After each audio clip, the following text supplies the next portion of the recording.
Bank अधिकारी TDI के अंचल के जो लापरवाहियाँ कर रहे हैं उनके खिलाफ मैंने डिप्टी कमिश्नर साहब को और एसपी साहब को एफआईआर फाइल करने की एफआईआर रोज करने की अनुशंसा की है। जो शिकायतें आई हैं आप देख रहे हो कितनी गंभीरता से प्रशासन और हम उसको सुन रहे हैं। किसी का कोई कोताही नहीं बरतेंगे। लोगों को न्याय दिलाना हमारी जिम्मेवारी बनती है और न्याय दिला के रखेंगे। परंतु पता नहीं ऐसी कौन सी ताकतें हैं जो उन बच्चों को गुमराह कर रही हैं। वो सभी साइंस स्ट्रीम के बच्चे हैं, उन्होंने वैज्ञानिक बनना है, उन्होंने साइंटिस्ट बनना है, परंतु कुछ पॉलिटिकल ताकतें उन लोगों को गुमराह कर रही हैं। सोनीपत की जिला कष्ट निवारण समिति में 10 एजेंडा आइटम थी। 10 एजेंडा आइटम थी, जिनमें से 3 आइटम्स को फाइल कर दिया और 7 अभी नेक्स्ट मीटिंग के लिए पेंडिंग रखी हैं।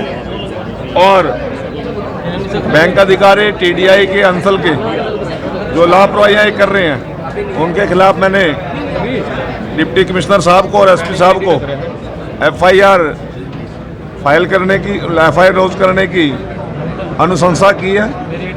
इन लोगों ने जिस प्रकार से आम जनता का, आम लोगों का ये शोषण कर रहे हैं, लगभग 15-15, 20-20 साल से उन लोगों का जीना दुभर कर दिया, उसके खिलाफ सख्त कार्रवाई करनी बनती है। मैं भी बड़ा हर्ट हूँ आज इन लोगों की एक्टिविटी देख के। हमारे मंत्री महिपाल डांडा जी भी थे, वो भी बड़े हर्ट हुए। इन लोगों का व्यवहार जनता के प्रति को ठीक नहीं है और इस पर हम सख्त एक्शन लेंगे, ये मैं आपको विश्वास दिलाता हूँ। सर, एचएसयू के खिलाफ भी बड़ी शिकायतें आ रही हैं, बिल्डरों के खिलाफ शिकायत, कब तक इनके सर सुधार की होने की गुंजाइश नजर नहीं आ रही? हर बार आई है। आप देखिए, जो शिकायतें आई हैं आप देख रहे हो कितनी गंभीरता से प्रशासन और हम उसको सुन रहे हैं। किसी का कोई कोताही नहीं बरतेंगे। लोगों को न्याय दिलाना हमारी जिम्मेवारी बनती है और न्याय दिला के रहूँगा। क्या रहेगा सर, जो बिठा रखे हैं अभी कर रहे हैं ना बात। यदि कोई जेंटलमैन प्रॉमिस करते हैं, विश्वास पत्र प्रॉमिस करते हैं तो ठीक है, अदरवाइज तो पुलिस को मैंने कार्रवाई के लिए बोलना आज। तो सर कई महीने पहले प्रॉमिस किया। चलो, कुछ काम किया था उन्होंने, काम तो शुरुआत तो की है। हमारे आने के बाद कुछ तो हुआ है, आप भी समझ रहे होंगे इस बात को। लोग आपके मुंह पे बता रहे हैं इस बात के लिए। हिसाब में छात्रों के साथ मीटिंग हो चुकी है, क्या कुछ? हमारी 2 दिन मैराथन मीटिंग छात्रों के साथ चली। माननीय मुख्यमंत्री जी ने 3 कैबिनेट मंत्री महिपाल डांडा जी, मैं और रणबीर गंगवा जी और हमारे रणधीर पनिहार जी जो हमारे विधायक हैं लोकल, उन छात्रों से बड़ी लंबी चौड़ी हमने बातचीत की। वो हर बात पे सहमत भी थे।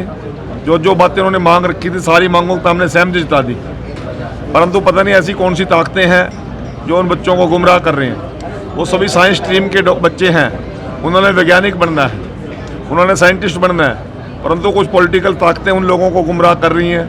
वो हमारे अपने बच्चे हैं, बड़े खुले मन से हमने उनकी बात रखी, उनकी बात को सुना, उनका समाधान करने की और मुख्यमंत्री जी को हमने और सभी ने अनुशंसा की। मुख्यमंत्री जी ने सभी पे सहमति जता दी थी। परंतु ये कोई स्क्रिप्ट आज की लिखी हुई नहीं है, ये विधानसभा सेशन से पहले ये मामला चल रहा है। और जिस प्रकार से उन लोगों ने जो शब्दावली सेशन के दौरान यूज की थी, डिट्टो शब्दावली आज वो छात्रों के मुंह से कहला रहे हैं और छात्र निर्णय लेने की स्थिति में नहीं है। उनका मन है कि हम इस आंदोलन को ख़त्म करें, बाहर आएँ, परंतु वो ताकतें उनको इस प्रकार गुमराह कर रही हैं। अब मैं तो पुनः छात्रों से, उनके पेरेंट्स से हाथ जोड़ के अपील करता हूँ कि बच्चों के भविष्य को देखते हुए, हरियाणा का भविष्य को देखते हुए, और जब उनकी सभी मांगे मान ली हैं, इस आंदोलन को स्थगित करें। और जो ये लोग राजनीतिक लोग हैं वहाँ पर जो छाती पीट के कह रहे हैं कि हम इनकी मदद करेंगे, उन्होंने मदद नहीं करनी, उनका कैरियर खराब करने में लगे हुए हैं। हमने कहा कि आपने राजनीति करनी है तो आप बेशक से राजनीति कर लीजिए, आइए चुनाव बतेरे हैं, मैदान में आइए। लोकसभा चुनाव में उन्होंने आया, करा मुकाबला, विधानसभा चुनाव में मुकाबला किया, और लोकल बॉडी चुनाव में तो कोई सामने ठहरे ही नहीं। वो आज वो लोग हताशा में, निराशा में छात्रों को मोहरा बना रहे हैं। मैं सभी महानुभावों से, उन छात्रों के अभिभावकों से एक विश्वास ला रहा हूं कि नायब सिंह सरकार और हमारा पूरा मंत्रिमंडल उनकी समस्याओं का समाधान करने के लिए हम बिल्कुल तैयार हैं। वो लोग राजनीति का शिकार मत हों, क्योंकि वो बच्चों का भविष्य, देश का भविष्य है।